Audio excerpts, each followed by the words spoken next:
National history conference में मुस्लिम महिलाओं की आवाज़ गूंजती हुई नजर आई, जहां उनके योगदान के साथ साथ उनके प्रतिनिधित्व को लेकर भी बड़े सवाल उठाए गए। दिल्ली में आयोजित इस कॉन्फ्रेंस का मकसद था भारत के इतिहास, समाज और सभ्यता में मुस्लिम योगदान को नए नजरिए से समझना।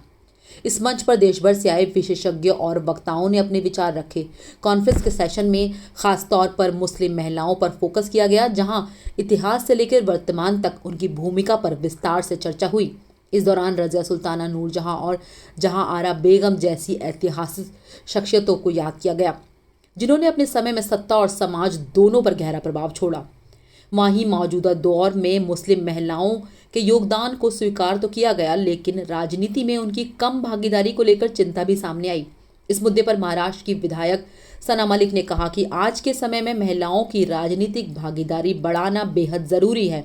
उन्होंने कहा, खासतौर पर मुस्लिम महिलाओं को अवसर मिलने चाहिए, वो भी सीमित हैं और इसके लिए ज़मीनी स्तर पर बदलाव लाने की ज़रूरत है। सना मलिक ने कहा कि जब महिलाएं निर्णय लेने की प्रक्रिया का हिस्सा बनेंगी, तब तक एक मजबूत और संतुलित लोकतंत्र की कल्पना अधूरी रहेगी।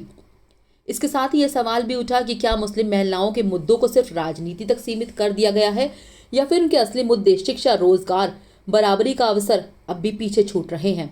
कुल मिलाकर इस कॉन्फ्रेंस ने यह साफ कर दिया कि समाज और राजनीति में संतुलन लाने के लिए मुस्लिम महिलाओं की भागीदारी को बढ़ाना बेहद जरूरी है।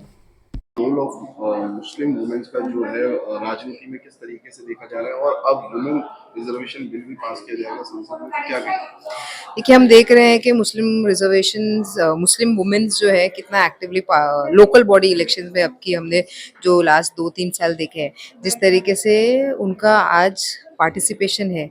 हम देखेंगे जब रिजर्वेशंस आएंगे तो जो 33% रिजर्वेशन आएंगे, जो 1/3 रिजर्वेशन आएंगे, उसमें मुस्लिम महिला बहुत एक्टिवली पार्टिसिपेट करेंगी। और पार्टिसिपेट करते हुए सिर्फ जब हम पार्टिसिपेशन की बात करते हैं, वोट डालने का काम नहीं करेंगी, वोट खुद के लिए डलवाने का भी काम करेंगी, और उसी तरीके से हमारे पास अच्छे नंबर्स में दिखाई देंगे। रजिया सुल्तान से लेकर आप तक अगर देखा जाए तो राजनीति में या सत्ता में मुस्लिम महिलाओं का एक अहम रोल रहा है, तो इस पर क्या कहेंगे?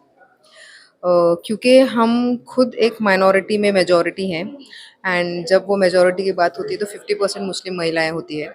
तो उस 50% में आज हम देख रहे हैं कि जो डेवलपमेंट हुआ है, जो प्रोग्रेसिवनेस हुआ है, जो इंक्लूसिवनेस हुआ है अभी फीमेल्स को लेके, वो एक बेहतर और पॉजिटिव तरीके से जा रहा है।